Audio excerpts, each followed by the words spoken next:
Voilà. Tac. Alors, le rôle d'une sonde spatiale, c'est quoi? Bah, si c'est une sonde, déjà, c'est pas forcément habité, hein. Une sonde, c'est vraiment la partie, les mesures. Et spatiale, ça veut dire que c'est dans l'espace.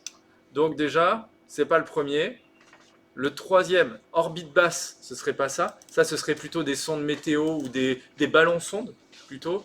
Et c'est pas d'être satellisé en orbite géostationnaire, c'est plutôt d'explorer le système solaire, donc 1B. Le rotor anti-coupe de l'hélicoptère, c'est ce qui est à l'arrière de l'hélicoptère. Ça évite la rotation autour de l'axe de l'AC, la 2B. Dans un moteur 4 temps, est-ce que vous vous souvenez des 4 étapes? Première étape, le moteur, il aspire. Ok. Ensuite, une fois qu'il a aspiré, il vient comprimer. Ensuite, il y a l'étincelle qui se fait. Ça va faire l'explosion. C'est la partie qui génère de la force mécanique. Et ensuite, on vient repousser pour échapper les gaz. Donc, après la compression, c'est la partie combustion. Et attendez, qu'est-ce que j'ai dit? Oui, c'est ça. Hein. Ah non, pardon, là, j'ai mal lu la question. La compression intervient après, donc l'admission. On admet et ensuite on compresse. J'avais lu la question à l'envers, pardon. Et ensuite, c'est quelle phase qui produit de l'énergie mécanique? C'est la combustion. Ok.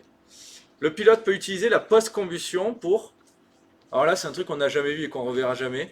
Augmenter la poussée pendant une durée assez courte. Ça, c'est des trucs spéciaux, c'est que dans les gros avions, quoi. On n'a pas ça dans les petits.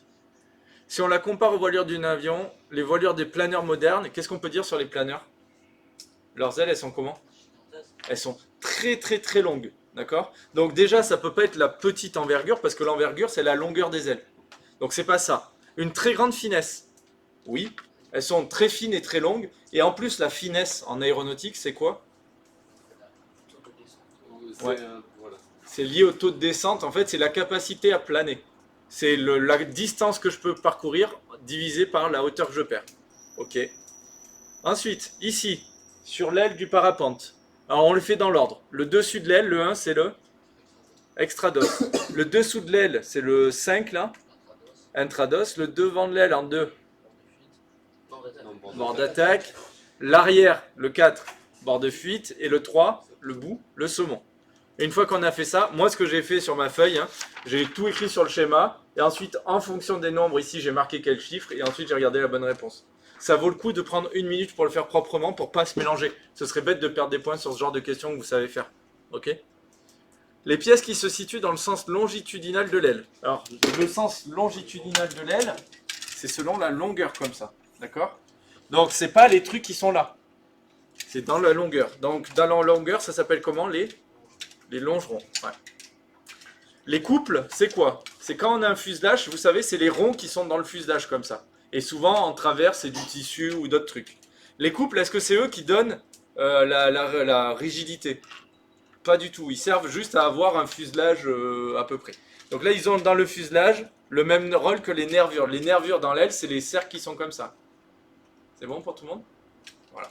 Donc là, ici, les couples, c'est la A. Ont dans le fuselage le même rôle que les nervures dans l'aile. Empennage en T. Alors moi, ce que je vous conseille quand il y a des questions comme ça, bah, c'est de vous faire un petit dessin. Vous venez là, vous faites votre dessin à côté, avec un stylo qui marche, tant qu'à faire. Hop. Empennage en T, voilà. Et là, du coup, ça, c'est la direction. Et ça, c'est la... hop là. Ça, c'est la direction, et ça, c'est la profondeur. Et maintenant, on lit les réponses une par une, et on voit lesquelles sont vraies ou pas. Si je regarde, la gouverne de direction se situe en haut de l'empennage vertical. Eh non, c'est la profondeur. Gouverne de profondeur est actionnée par le palonnier. La profondeur? Ah non, la profondeur, c'est avec le manche ou avec le yoke. Hein. Donc ça, non. La gouverne de direction permet la rotation autour de l'axe de tangage. Tangage, c'est comment? Non. Ah oui, oui, oui, c'est comme ça, tangage. Est-ce que c'est ça, la gouverne de direction? Non. C'est lacé. Ok. Donc c'était forcément la D, la gouverne de profondeur située en haut de l'empennage vertical. Vous voyez que là, les réponses, elles demandent chacune à bien réfléchir à la question. C'est pas compliqué, mais il faut quand même y réfléchir calmement.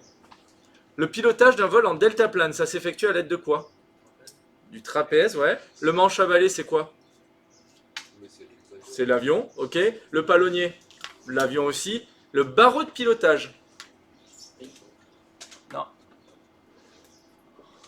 l'ULM pendulaire. L'ULM pendulaire, je ne sais pas si vous vous souvenez, c'est une sorte de truc comme ça, là, avec une voile triangulaire. Et en dessous, il y a un bonhomme. Et en fait, il a ses mains, là. Hop. Il a ses bras. Hein, et il vient se décaler par rapport au barreau. Et ça crée un décalage. Et c'est ça qui fait que, en gros, quand il se met ici avec son corps, le poids est là. Et comme le poids est là, ça va avoir tendance à faire ça. En fait, il se décale par rapport au barreau. Ok? Ouais, c'est un super dessin. Hein. Ça vous avait manqué. Je sais, je sais. Allez, donc ici, c'était à l'aide du trapèze. Ok? Pour un avion au sol, l'aile, elle subit quoi? Une flexion vers le bas? Une torsion? Ce serait un truc comme ça? Non. Une traction? Ça voudrait dire qu'il y a quelque chose qui le tire. Une compression? Alors? Vers sous le bas. Ouais. Voilà, exactement. Très bonne réponse. Si on prend l'aile en entier, c'est une flexion vers le bas. Par contre, l'intrados subit une compression, l'extrados subit une traction. Mais quand on parle de l'aile entière, c'est vraiment la flexion. Ok? Donc là, faites attention, vous voyez, ils aiment bien les questions un peu pernicieuses comme ça. Parce qu'on pourrait se dire, oui, il y a bien une compression. Et il y a bien une traction, techniquement. Mais bon, voilà. Sur un aéronef multi-axe, alors un aéronef multi-axe, c'est comme le Cessna ou comme les ULM 3 axes. C'est la même chose, c'est les avions classiques. La commande qui permet d'agir sur l'axe de lacet, c'est les palonniers, c'est les pédales. Ok. Manche en déplaçant latéralement, j'agis sur quel axe? Quand je fais ça, le roulis. Et d'avant en arrière, quelqu'un d'autre? À l'avant, non? Vous voulez pas participer? D'accord. Timéo, d'avant en arrière, le manche, ça fait quoi? À quel axe? T'engages. Ouais, t'engages. Ok. Au cours du vol, l'action du pilote sur le palonnier. Alors vous voyez que dans ce module-là, c'est ce que je vous avais dit, c'est assez répétitif. Hein. C'est quand même des choses de base, je pense. Donc c'est pour ça qu'on va le faire vite. Ça agit sur le palonnier. Profondeur, direction.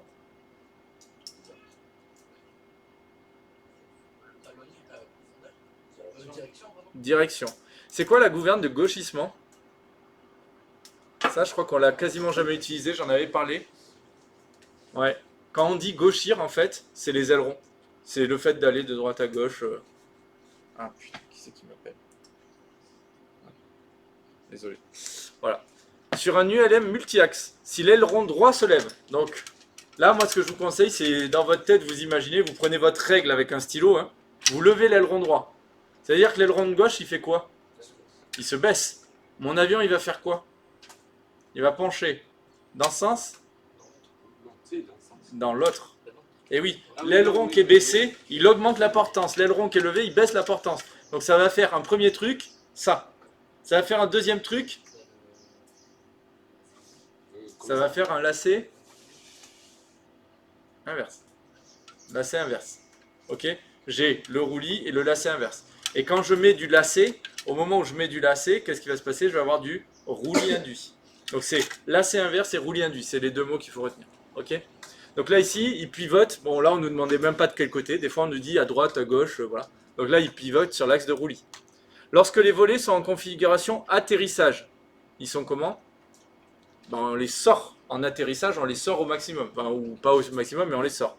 Donc là, la bonne réponse c'est que la courbure de l'aile augmente pour augmenter la portance. C'est le but des volets d'augmenter la portance. Ok? C'est quoi la configuration lisse?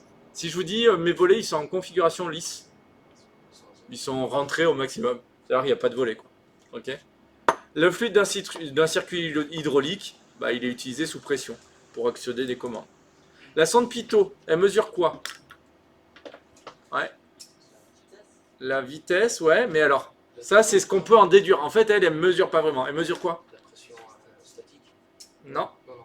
La pression statique sur l'avion, je ne sais pas si vous vous souvenez, c'est un petit trou qui est sur le côté. Et la sonde Pitot, elle est vers l'avant. Et il y a quoi d'autre à part la pression dynamique? La pression totale. Je vous rappelle ça rapidement. La Pitot, elle mesure P total. D'accord? La statique, elle mesure P statique. Et la P dynamique, souvent, c'est celle qu'on veut déduire pour obtenir la vitesse. Donc souvent, on a la Pitot plus la statique, enfin la Pitot moins la statique, ça nous donne la pression dynamique et ça en déduit la vitesse. On a besoin des deux pour avoir la vitesse. Ok. Mais la pitot, elle fait bien la totale et pas que la dynamique. Justement, elle est à l'avant. La statique, c'est l'air autour de moi qui dépend de l'altitude. C'est bon? Parmi ces instruments, un seul est facultatif à bord d'un planeur. Alors le compas, on est obligé de l'avoir forcément pour savoir où on va. L'altimètre sur un planeur, c'est quand même mieux. L'anémomètre, C'est la vitesse du vent. ouais, c'est la vitesse du vent. Ça sert à rien. C'est comme un pitot. Ah, d'accord. Un peu comme un pitot. Sauf que pas tout à fait, mais un petit peu.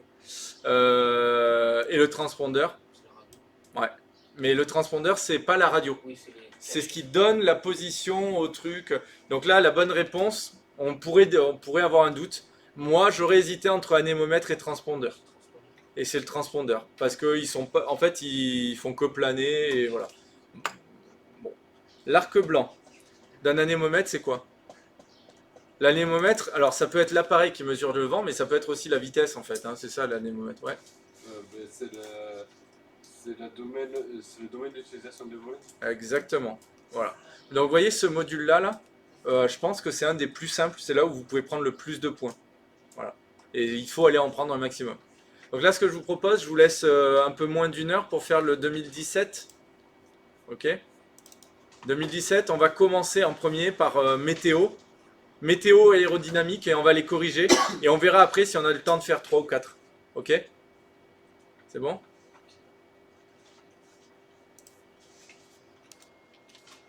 Donc correction du sujet 2017 météo. Les deux principaux composants de l'air sec, c'est quoi? L'air, il est composé à combien de pourcents de quoi?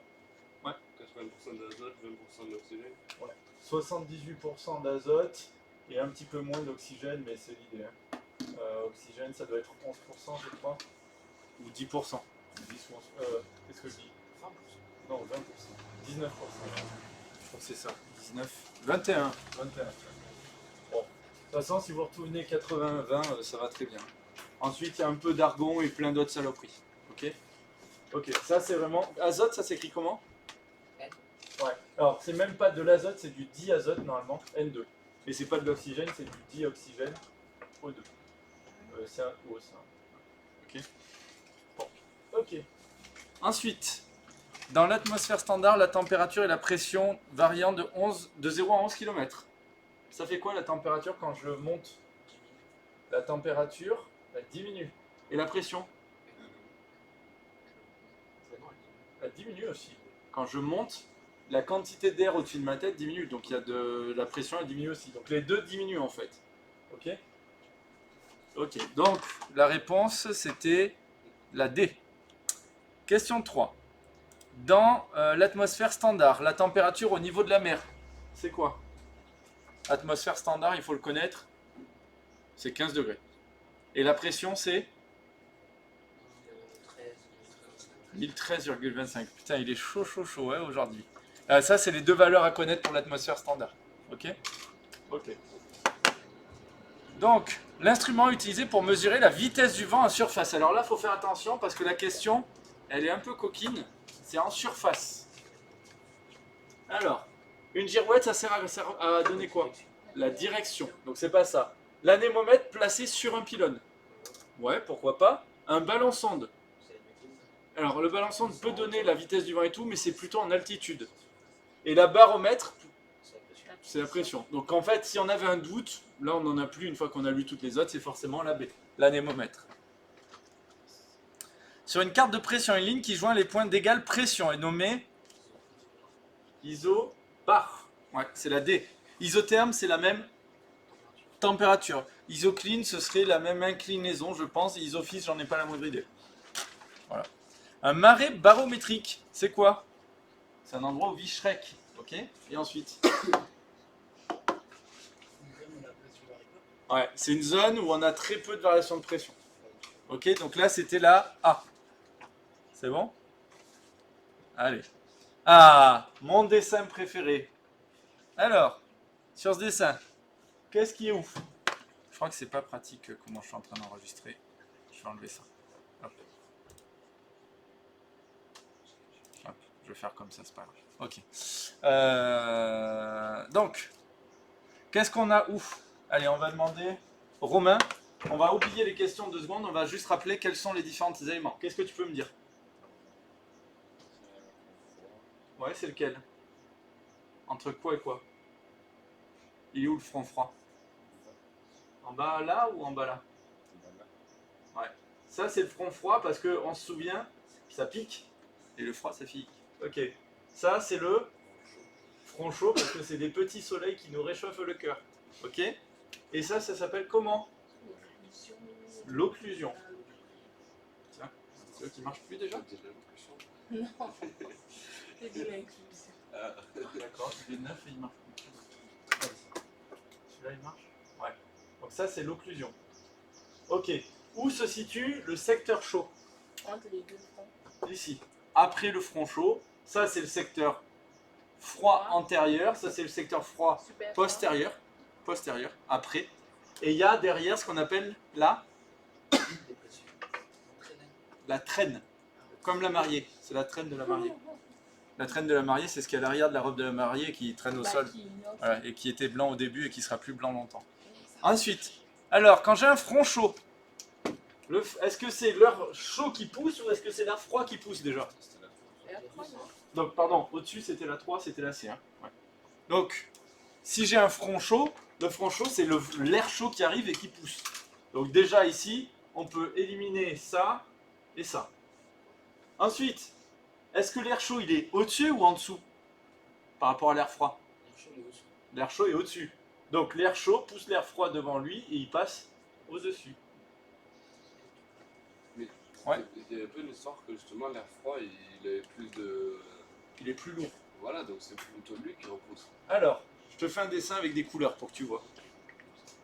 Le front chaud, c'est l'air chaud qui est là. Hop. Il arrive et il se déplace. Il arrive sur l'air froid. Qu'est-ce qui se passe? Ben, l'air Alors, chaud, il va- je suis d'accord que l'air froid va pas beaucoup bouger. Donc l'air chaud, il va avoir du mal à avancer, mais il va quand même avancer. Il va pas avancer vite. Mais qu'est-ce qu'il va faire par rapport à l'air froid? L'air froid, il est très lourd, très dense. L'air chaud, il va venir un petit peu au-dessus, comme ça. Oui, oui. Il va avancer en passant en dessus de l'air froid. Par contre, à l'arrière, j'ai de l'air froid qui arrive. L'air froid, lui, c'est le camion qui arrive juste derrière la Twingo. Ouais.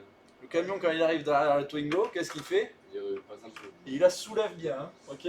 Hop. Donc, qu'est-ce qui va se passer? L'air froid, il arrive, et il va faire ça par rapport à l'air chaud. Et le front froid va aller plus vite que le front chaud. Et si jamais les deux se croisent comme ça, on va avoir un truc comme ça, avec en dessus de l'air chaud et en dessous de l'air froid. Ok?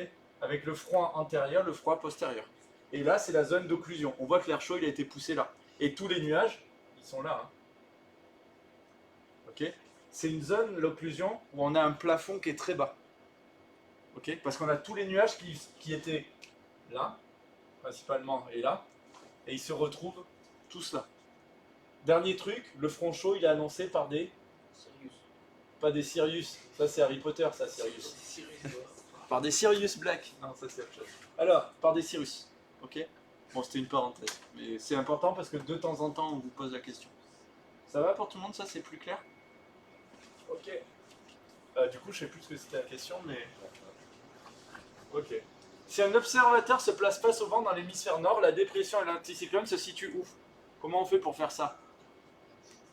On fait AD, on fait 2 cercles, on fait nos petites flèches, voilà, et maintenant on réfléchit. Le bonhomme, il voit le vent face au vent. Le vent, c'est les petites flèches. Donc s'il est face au vent, mon bonhomme, il est en train de regarder vers là. Hein. Et du coup, il a l'anticyclone à sa gauche, la dépression à sa droite. L'anticyclone sur sa gauche, sa dépression sur sa droite. C'était donc la C. Ouais. Et avec la. Avec le. Comme la Terre vous avez plein d'effets où ça. Alors.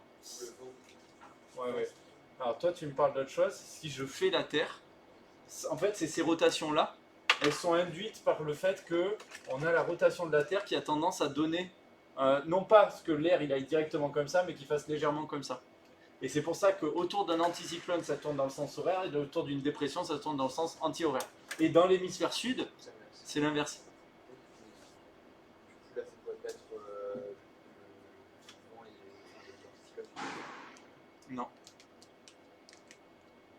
suis pas sûr de comprendre ta question. Ça, c'est le dessin que vous devez faire à chaque fois. Normalement, quand j'ai beau... Tu es d'accord que l'anticyclone, c'est une zone de forte pression et ça, de faible pression. C'est ce qu'on appelle en anglais H pour high et L pour low. Normalement, l'air, il devrait aller comme ça, tout droit, pour se rééquilibrer. Il y a beaucoup de pression là, pas de pression là, il va en tout droit. Mais comme la Terre tourne, justement, ça va avoir tendance à légèrement lui faire ça ici, et là, à lui faire ça. Ok? Je sais pas si ça répond à ta question. Je crois que c'était l'inverse, parce qu'ils sont déplacés en. Ouais, bah, fais ce dessin-là. Vos questions à vous, on avait vu des trucs plus compliqués, mais si tu fais ce dessin-là avec A, D et les deux flèches qui vont vers là, tu auras la bonne réponse. Attention, si je suis dans l'hémisphère sud, je fais les flèches qui tournent dans l'autre sens. Ok? C'est bon pour tout le monde ça? Ok. À la rigueur, tu re-regarderas ce qu'on a dit et tu me diras si tu n'as pas compris. Mais en fait, je ne veux pas rentrer dans le détail parce que je me rends compte que quand j'avais fait l'explication, je m'étais rentré dans un truc très compliqué pour pas grand-chose par rapport à ce que vous avez besoin. Phénomène qui rentre le plus souvent en jeu dans la formation des nuages, c'est quoi? Ouais. Vous vous souvenez, j'ai une masse d'air qui est comme ça, qui est grosse, qui est chaude, qui est à 70% humide. Ça se refroidit. Si ça se refroidit, le volume diminue, mais par contre la quantité d'eau n'a pas bougé. Ok? Et on va se retrouver avec un truc qui va devenir à 90% comme ça, parce que la quantité d'eau, ça se voit pas sur mon dessin, mais ça n'a pas changé. C'est droit, hein. Ça se voit pas, c'est droit. Hop là, c'est droit. Ok, très bien. Ensuite, la 11. Le profil des nuages dont la base est la plus élevée. Ceux qui sont le plus haut, c'est les... Strato. C'est Alto. Hein? Alto. Perdu. Merci, une fois qu'on les a tous dit. Alors, on rappelle, à la base, pas de préfixe. L'étape d'après, jusqu'à, là c'est à peu près 2000 mètres. De 2000 mètres à 6000 mètres, c'est les altos. Et au-dessus, c'est les cirros. Et ensuite, on a deux grandes familles de nuages. Les stables, c'est lesquels les stables? Strato. Et les instables, les cumulos. Ok? Et le number one ennemi, le cumulonimbus. Ok? Le poteau qui fait tout. C'est bon pour tout le monde ça? Ok. Pour Émilie, c'est pas un cumulonimbus. Non, ce n'est pas un cunilingus. Le nuage qui est sur cette photo, il ressemble à quoi? Bon, là on le voit pas trop, mais il ressemble à un petit mouton. C'est un petit cumulus. Est-ce que c'est un cumulonimbus? Non, le cumulonimbus, on le verrait bien, il serait très haut, en forme de cheminée, comme ça, très évasé en haut. Et en plus, il aurait souvent une sale gueule. Le cumulus, oui. Stratus, pas possible. Un stratus, ça serait un truc un peu comme ça, là, très plat. Ok? Altocumulus, alors on pourrait hésiter, mais l'altocumulus a une base plutôt noire et très plate. Bon, le cumulus, il est plutôt forme de petit nuage mignon comme ça. Donc c'était un cumulus. Réponse B. Qu'est-ce qu'on voit, ou enfin qu'on voit pas là? C'est du brouillard. Ok. Réponse A pour la 13. La grêle, c'est un type de précipitation qui se forme où? Cumulonimbus. C'est le pire ennemi, hein. Cumulonimbus, donc la C. Les courants de vent puissants que l'on rencontre à très haute altitude sont nommés jet stream. C'est quoi le jet lag? C'est quand on est arrivé et qu'on est en La tête dans le cul, ouais. Oui, voilà. C'est ça. En gros, je prends l'avion. Il est 18h à Paris. Je vais en Guadeloupe. Il est 18h. Sauf que pour moi, en venant de Paris, normalement, il devrait être plus de 2h du matin. Mais c'est le fait que mon corps, il se dit, mais attends, on devrait aller dormir là. Je suis fatigué. Et en fait, il est que 18h, donc il n'est pas encore l'heure d'aller se coucher, quoi. Voilà. Les tornades, ben, c'est des tornades, et les rafales, c'est des rafales. La brise de pente montante, ça se forme où? Est-ce que c'est sur une côte? Une brise de pente sur une côte? C'est plat la brise de pente. Ce serait une brise de mer ou une brise de terre sur la côte. Donc c'est montagneuse, et c'est la nuit ou c'est le jour? Le jour, parce que vous vous souvenez, le soleil y tape et ça fait monter l'air. Voilà, ça fait de la convection. Ok, et ça c'est cool pour les parapentistes. Donc la 16, réponse D. La 17. 17, il faut les connaître par cœur. On les fait toujours dans le même ordre. Mistral, Tramontane, Autan, Sirocco. Mistral, Tramontane, Autan, Sirocco. Et là, on vous demandait le Mistral. Bah, c'était la 3, la C du coup. C'est bon? Pardon, moi j'ai pas de chance. En pleine, dans les basses couches de l'atmosphère. Les turbulences, elles sont générées par quoi? En pleine.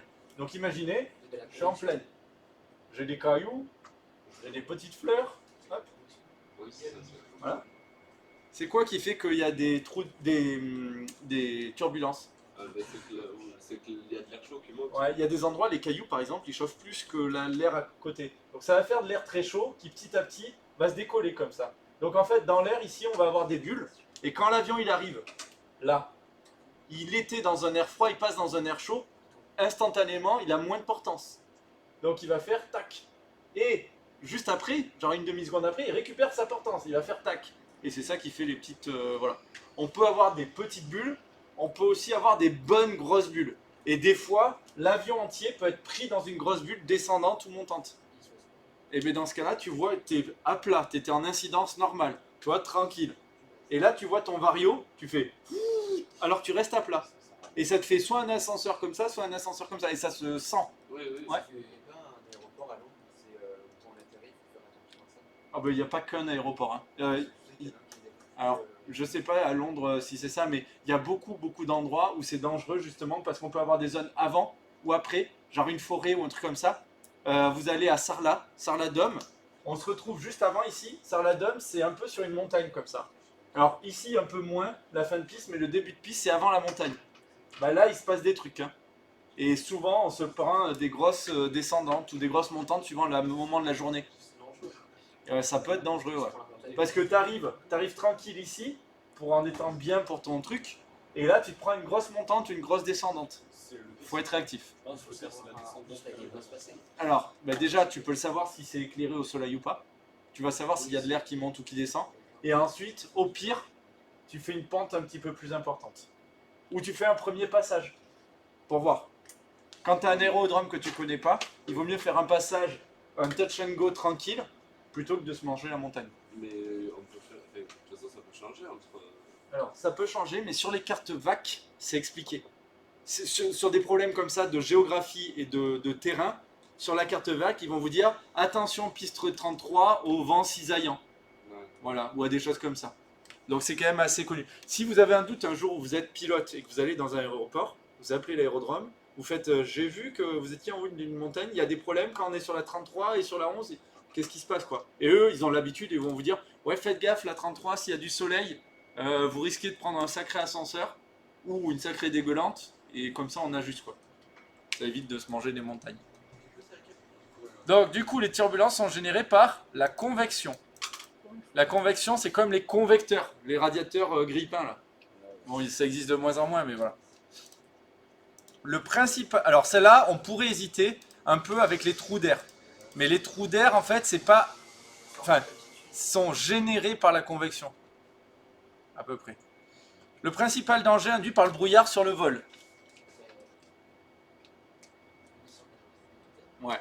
Le premier, c'est la visibilité.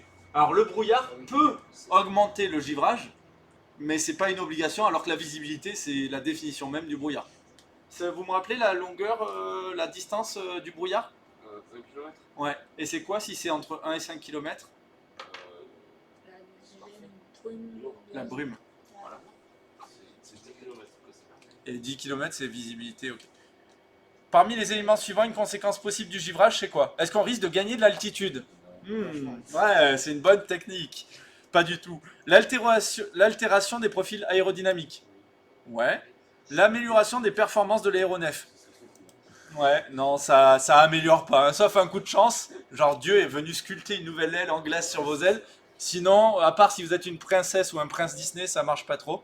Diminution de la traînée. Non, c'est l'inverse. Au contraire, les petits spots de glace sur l'aile peuvent augmenter la traînée, pas la réduire. Donc la seule ici, c'est clairement la B. C'est bon pour tout le monde? Ça va? On se fait la 2? Ou on se fait la 4 d'abord? La 2. Sur le profil de l'aile, la vitesse de l'écoute blanc d'air, qu'est-ce qu'on peut dire? Vous vous souvenez, l'aile, elle est comme ça. L'air, il est là. Bah, il a un petit peu moins de distance à faire ici, un petit peu plus de distance à faire ici. Donc là, il est en mode accéléré, là, il est en mode ralenti. C'est bon pour tout le monde? Alors, l'écoulement, il est comment? Ici, on va avoir un écoulement plutôt laminaire. Et il a tendance à faire quoi, l'écoulement, au bout d'un moment?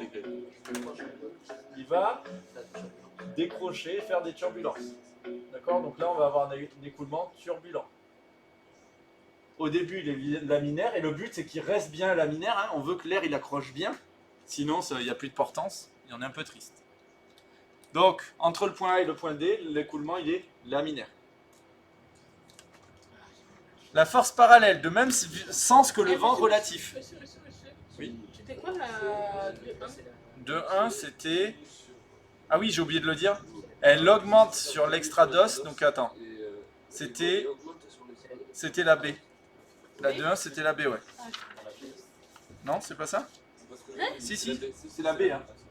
C'est la B, regardez. Ça augmente sur l'extrados, ça diminue sur l'intrados. Donc la 2-1, c'est la B. Pardon, désolé, j'ai oublié de donner la réponse. La 3, la force parallèle, de même sens que le vent relatif. C'est quoi? C'est la traînée. La portance, c'est vraiment n'importe quoi. Le vent relatif, il est globalement en face. La portance, elle est comme ça, c'est clairement pas parallèle. Le poids, c'est vers le bas, donc c'est mort. Il me reste quoi? Il me reste soit la traction, soit la traînée. Bon, ben voilà, ici, voilà. Si en vol, la température extérieure augmente fortement, la portance, elle fait quoi? Ouais, elle diminue. Imaginez, l'air, il a moins de particules, il est moins dense. D'accord? Donc l'aile, elle ne peut pas bien s'appuyer dessus. Donc si la température extérieure augmente, la portance diminue. De 4, c'est la D. Oui. Le jour où il fait chaud et le jour où il fait frais, tu veux décoller. Il y en a un où à la moitié de la piste, tu as décollé sans rien faire. Et il y en a un où tu utilises toute la piste. Et tu vois, les gros jours où il fait bien chaud là. Alors tu peux pas tirer trop. Parce que en fait, sinon tu n'as pas assez de vitesse. Mais t'attends d'avoir vraiment de la vitesse pour commencer à avoir un peu de portance, quoi. Et t'as l'impression que l'avion il est lourd. Tu vois, comme après avoir mangé un mauvais kebab. Ben voilà, c'est la même chose. Et le kebab est chaud, c'est pour ça. Voilà. Les paramètres qui interviennent dans la formule de la portance. Alors, la formule de la portance, elle s'appelle RZ, la portance, elle est verticale. 1 demi rho Fois V carré, fois la vitesse V carré, fois S, Ouais. fois C, fois Z. fois CZ. Ok. Donc, c'est quoi les paramètres? La vitesse et la surface à l'air, oui. Masse volumique, oui. Mais le poids, non. Le coefficient de portance, oui. Le poids des ailes, pourquoi que des ailes, on n'en sait rien. La vitesse et le coefficient de traînée, non. C'est le coefficient de portance. Ok. Et la formule de la traînée, c'est la même. Hein. Ok, c'est CX. Donc là, la bonne réponse, c'était là. A. Ah, une petite polaire.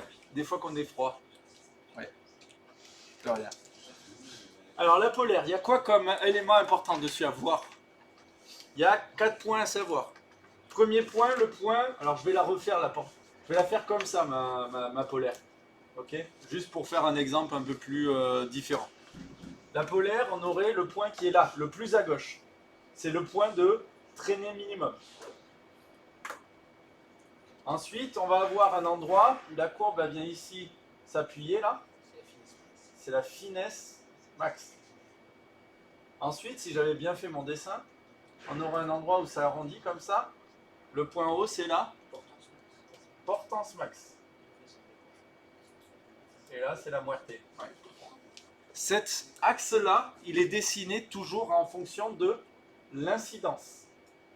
Et d'ailleurs, c'est ça qui est important. Vous remarquerez que, Nathan, le décrochage est toujours à la même incidence. Attention, si je suis comme ça, mon incidence, elle est comment? Eh bien, on n'en sait rien. Ça dépend. Ça dépend. Je vous refais un dessin pour que vous voyez bien, parce que ça, c'est une notion que vous avez du mal. Mon avion, l'axe de l'avion, il est là. D'accord? Axe avion. Je fais un truc vraiment abusif pour que vous le voyez. Comment s'appelle cet axe-là? Cet angle? Non, c'est pas l'incidence. Par rapport à l'horizontale. l'avion s'il est comme ça, c'est quoi que je vois dans mon... C'est l'assiette. Une assiette à cabrer ici. Mais mon avion, je peux avoir une assiette comme ça Il peut descendre. et je peux être en train de descendre. Donc ma trajectoire, wow, la trajectoire elle est là. Ok?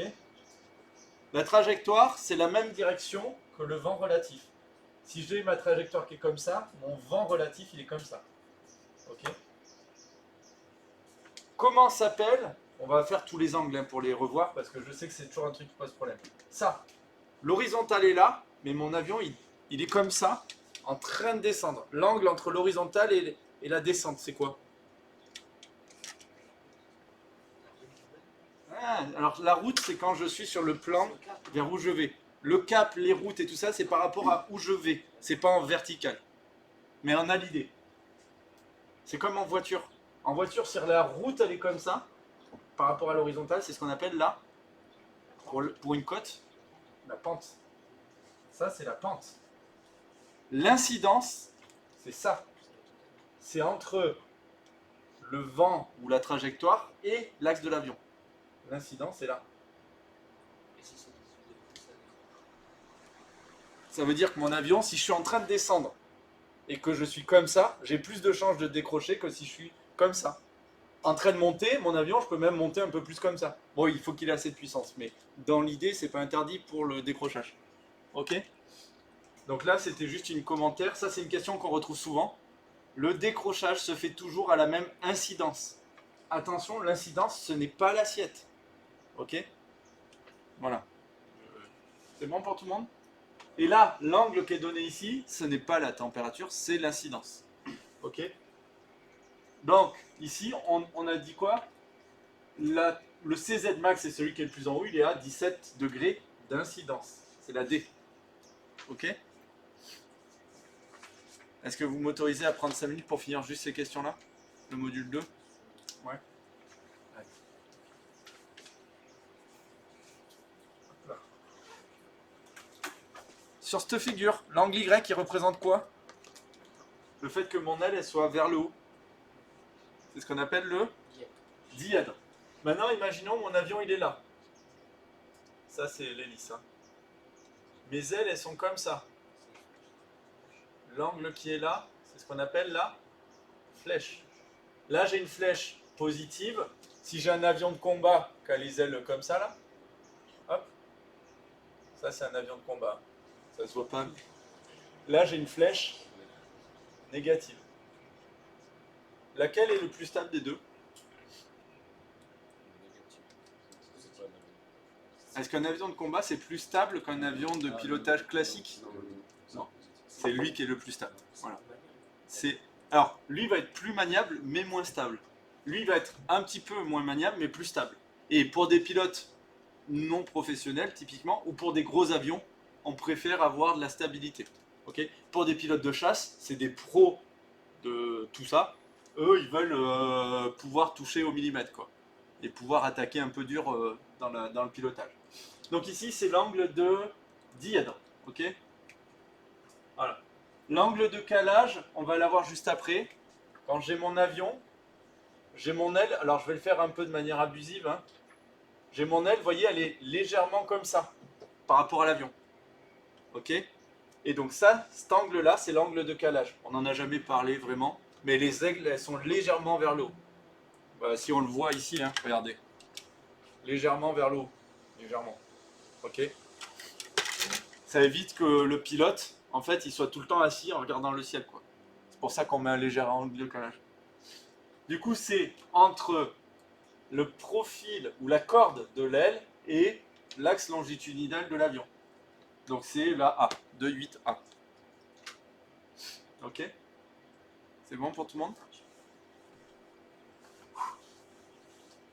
Ça va, vous n'avez pas trop froid? Ouais, moi aussi. Hein.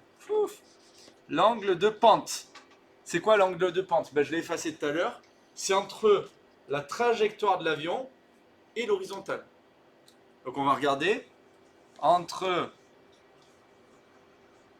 l'horizontale et la trajectoire de l'avion. C'est la D.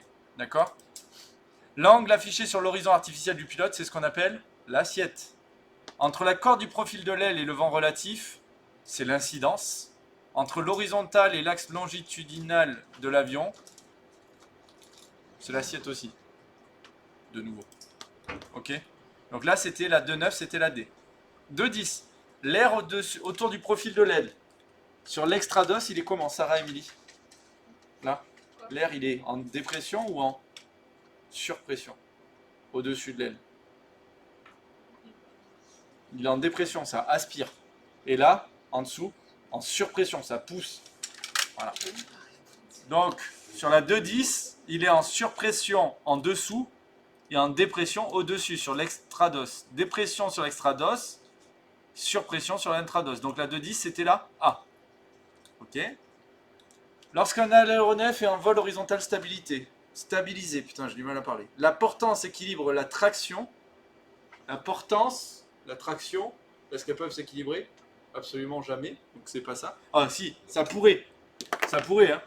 Si ma portance est là et ma traction, non même pas. Non, c'est de la merde en fait, c'est impossible, les deux sont toujours à la perpendiculaire, donc c'est vraiment de la merde.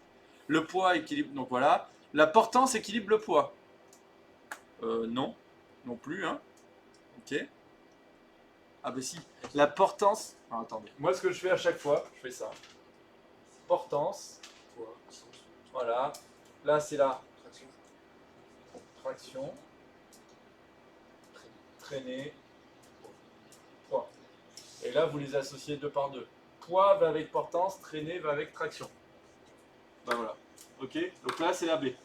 C'est bon? Je crois que la chaleur me fait dire n'importe quoi. Donc la 2,11 c'était la B. 2,12. Ce qui assure la plus grande stabilité d'un aéronef, on a dit tout à l'heure, c'est déjà la flèche en positif. Et le dièdre, alors le dièdre, si je prends mon avion vue de face, il est là mon avion, hein, hop, vue de face, si j'ai des ailes qui sont comme ça, c'est plus stable que si j'ai des ailes qui sont comme ça. De toute façon, vous vous dites, hein, si ça ressemble à un avion militaire, comme ça, là, les ailes vers le bas, c'est les avions militaires, c'est moins stable. Si ça ressemble à des avions comme on a à l'aéroclub, typiquement le Piper, c'est légèrement comme ça, c'est une aile basse. Sur le PA28, c'est une aile basse qui monte légèrement. Ouais. Ouais, ou les planeurs. Mais après, les planeurs, tu les vois en vol. Donc c'est la flexion que tu vois en vol. Donc. Ouais. Ouais. Ben, en fait, sur le sol, ils ont tendance à faire ça. Hein. Ah ouais, non.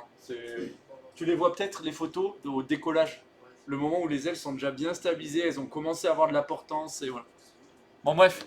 Là, ici, la réponse, c'était la A. Ok. Ça fait partie des questions qui, pour moi, sont les plus dures, entre guillemets, parce qu'il faut avoir un peu de culture aéronautique à la rigueur. Pour passer en régime montée stabilisé. Donc, je suis là. Je veux me mettre comme ça, de manière stable. Déjà, est-ce qu'il faut que je réduise la puissance? Déjà, on peut éliminer le premier. Ensuite, est-ce qu'il faut que je pousse sur le manche? Non. Et ensuite, est-ce qu'il faut que je conserve la même puissance ou que j'augmente la puissance? Bah, si je veux garder la même vitesse, il faut que j'augmente la puissance. Donc c'est forcément la C. Donc, vous voyez qu'il y a quand même des questions, c'est plutôt de la logique, quoi. Voilà. En vol, si le pilote tire fortement sur le manche, le pilote il était comme ça, et il tire d'un coup. Alors bon, il peut décrocher déjà, un décrochage dynamique en plus. Là c'est la merde. Et en plus, le facteur de charge, les instincts ils viennent vers les chaussures. Donc le facteur de charge augmente, effectivement. Et il augmente de beaucoup. Hein. Donc la 2,14, c'est la A. C'est bon? 2,15. À incidence et puissance constante, la mise en virage d'un avion. Alors vous vous souvenez, vous l'avez fait pour certains dans le simulateur. Je commence à me mettre en virage, qu'est-ce qui se passe pour l'avion? Il a tendance à faire ça. Il faut tirer si on veut maintenir l'altitude. Donc, on a une perte d'altitude. D'accord? Si on veut éviter la perte d'altitude, il faut qu'on tire. Mais dans ce cas-là, on va perdre en vitesse. Donc si on voulait garder un virage à vitesse constante, il faudrait qu'en plus on augmente la puissance. Alors, et bien sûr, il faut mettre du pied pour avoir un virage symétrique. Ok? Ouais, il y a beaucoup de choses. Hein. Le pilotage, c'est ça qui est stylé. C'est qu'au début, tu apprends les bases de quand je tire, quand je pousse, quand je fais gauche, quand je fais droite. Et après, tu vas avoir le lacet inverse, le roulis induit. Et tu vas avoir plein de trucs comme ça qui se rajoutent, toutes les procédures et tout ça. Ben, un peu comme vous avez vu tout à l'heure quand on a commencé à faire la checklist avec Timio. T'es pas? Bon ben voilà. Un planeur de finesse 50 vole en ligne droite à 2000 mètres d'altitude. En gros, la finesse, c'est quoi? C'est le rapport entre la distance et la hauteur. Voilà, donc pour 1 mètre, j'avance de 50 mètres. Donc si j'ai 2000 mètres de marge, j'avance de 50 fois 2000 mètres. 50 fois 2000, ça c'est 2 km. Donc je fais 2 km fois 50, ça fait 2 fois 50, 100 km. Donc c'est la D. Ok. Allez, on a presque fini. Lorsque la somme des forces qui s'appliquent à un ballon libre, alors un ballon libre, ça veut dire que c'est comme une montgolfière mais sur laquelle on n'a pas attaché de ficelle. Le ballon il est en situation d'équilibre. Il ne monte pas vu qu'il n'y a pas plus de portance que de poids. En cas d'élévation de la température extérieure, la force ascensionnelle d'un aérostat. S'il fait trop chaud dehors, qu'est-ce qui se passe pour le ballon? Ouais, il a tendance à descendre. Hein. Donc la force ascensionnelle, la force pour monter, elle diminue. Donc là, la 2,18 c'est la C. Alors là, la 2,19 c'est la plus dure. Ouais, voilà. Orbite circulaire à 36 000 km. Ce qu'il faut savoir, c'est que les satellites géostationnaires sont à 36 000 km. Voilà. En fait, on le sait par le fait... Moi, je ne savais pas y répondre à la question, à part de me dire 36 000 km, c'est les satellites géostationnaires. Donc en fait, ils font le tour en même temps que la Terre, à la même vitesse. Et la Terre, elle fait un tour en 24 heures. Celle-là, elle est un peu bizarre, ouais. Donc là, la bonne réponse, c'était 24 heures. Ok? Le poids d'un satellite tournant autour d'un astre, c'est quoi? Alors celui-là, c'est un peu de la merde. Donc, j'ai un astre, j'ai mon satellite, le poids, il est comme ça. Ok? Qu'est-ce qui se passe pour le satellite? Il tourne. Il tourne. Il y a une force centrifuge qui est opposée. Ouais, en fait, voilà, moi j'aime pas trop le concept de force centrifuge, mais c'est un peu l'idée. C'est de se dire qu'il a une accélération de base. Et en fait, sa vitesse, elle est comme ça. Et si j'ai une vitesse comme ça et que j'ai la bonne force, je tombe. Et je tombe où? Je tombe juste là. Puis là, puis là, puis là, puis là. Et comme le poids il tourne au fur et à mesure, je tombe toujours vers l'avant. Donc déjà, ce qu'on pouvait annuler, c'est et compenser uniquement par ces moteurs fusées. Non, tous les satellites qui sont en orbite, heureusement, ils n'ont pas besoin de moteurs fusées, sinon ils seraient emmerdés. Au bout de quelques mois, ils n'auraient plus de carburant, ce serait mort, quoi. Ou plus d'énergie. Donc ça, c'est pas possible. Car il est en apesanteur. Ben non, parce qu'il a bien un poids. Il est attiré vers l'astre. Donc il n'est pas en apesanteur. Apesanteur, ça veut dire absence de pesanteur. Or là, ce qui le maintient autour de l'astre, c'est la pesanteur. Donc ça, on peut l'annuler. Il nous restait ça. La force de portance. Non, il n'y a pas d'air. Il n'y a pas d'air, donc ça ne peut pas être la force de portance. Donc par élimination, ce serait la B. Vous voyez, si vous avez un doute, comment on peut réfléchir? Ça va pour tout le monde? C'était quoi? Ouais. Le 18. La 18, elle diminue. C'était la C. C, D, B. Est-ce que ça va pour tout le monde? On s'arrête là pour aujourd'hui? Ouais. Du coup, je vous